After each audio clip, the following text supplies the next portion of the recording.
What if I told you that the real difference between getting rich and staying broke boils down to one simple idea: understanding assets and liabilities? Most of us think we get it, but very few actually apply this concept correctly in our financial lives. And that's the honest reason why most people never seem to get ahead. In this video, I am going to break down the real difference between assets and liabilities in language anyone can understand. Then, I'll show you exactly how you can start acquiring assets, cutting down on liabilities, and building real wealth even if you're starting from scratch. So grab a notebook, because if you truly grasp what I'm about to teach you, you'll never look at money the same way again. Let's get straight to it. Put simply, assets are things that put money asterisk into asterisk your pocket, and liabilities are things that take money asterisk out asterisk of your pocket. It sounds almost too simple, but it's one of the most misunderstood concepts in personal finance. An asset is anything that either generates income or goes up in value over time. A liability, on the other hand, just drains your income through costs, maintenance, or depreciation. So, your big financial goal should be to collect as many assets as you can while keeping liabilities to an absolute minimum. Here's a classic example: your car. Most people see their car as an asset, but in reality, for most of us, it's a major liability. The second you drive it off the lot, it starts losing value. You're constantly paying for gas, insurance, maintenance, and repairs. It doesn't generate a dime of income. Now, here's the twist. If that same car is used for a business, let's say a delivery service or ride sharing, then it becomes an asset because it's actively bringing in money. It all comes down to a simple question: is this thing adding to my pocket or taking from it? Alright, this next one is a biggie, and it surprises most people. Is your house an asset or a liability? We're all told that owning a home is the American dream and a fantastic asset. But the truth is, unless you plan to sell it for a profit or rent it out, the house you live in is a liability. Why? Because you pay a mortgage every single month. You pay for maintenance, property taxes, insurance, and unexpected repairs. All of that is money leaving your pocket, not entering it. Now if you buy a property specifically to rent out or to flip for a profit, asterisk that asterisk property becomes an asset. It's generating income or increasing in value. This is the key difference in thinking between the wealthy and everyone else. The rich don't just buy things because they want them. They buy things because those things will make them more money. So, let's dig a bit deeper. Assets can be divided into two main types: tangible and intangible. Tangible assets are the physical things you can actually touch and see, like a piece of land, a building, cold, hard cash, or equipment for a business. Intangible assets are non-physical. You can't touch them, but they still hold immense value. Think of things like brand names, patents, or copyrights. For example, the Nike swoosh logo is an intangible asset worth billions. The name Apple itself carries a brand value that allows them to sell their products for more than competitors. These things might seem invisible, but they're incredibly powerful moneymakers. Next, let's look at financial assets versus real assets. Real assets have what's called intrinsic value. This means their worth exists naturally, on its own, like real estate or gold. Financial assets, on the other hand, get their value from contracts or what the market thinks they're worth.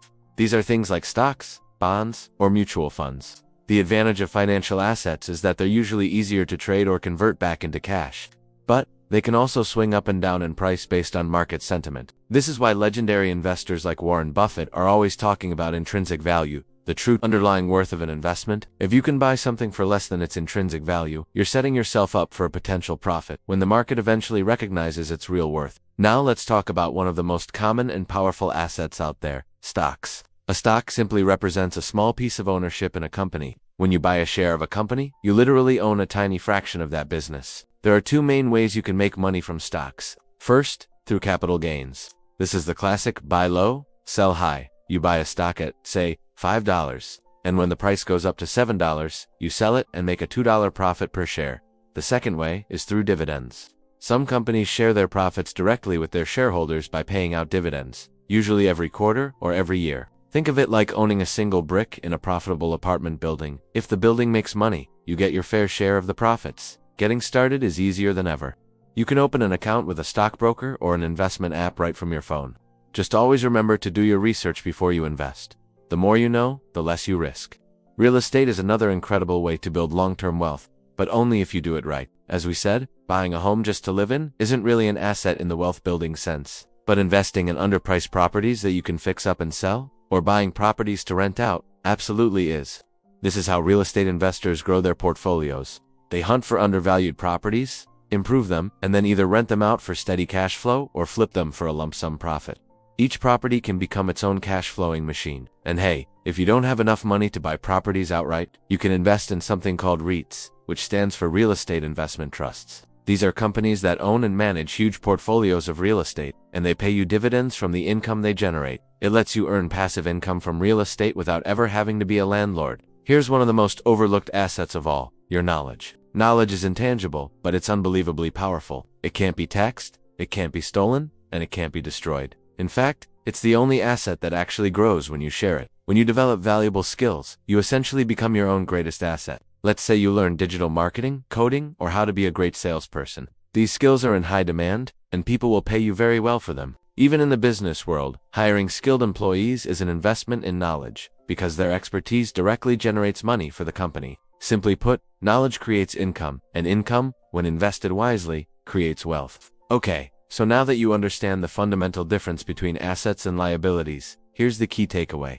It's time to stop buying liabilities that make you look rich but actually keep you broke. Instead, start buying assets that make you money, even while you sleep. Before you make any significant purchase, ask yourself this one simple question: will this put money in my pocket, or will it take money out? If it takes money out, it's a liability. If it puts money in, it's an asset. Over time, making this one simple habit a part of your life will completely transform your financial future. Ultimately, understanding assets and liabilities is the foundation of financial freedom. The rich don't necessarily work harder, they just make their money work for them by investing in the right assets. So, I encourage you to start today. Learn, invest wisely, and focus on building a portfolio of assets that pay you, month after month, and year after year.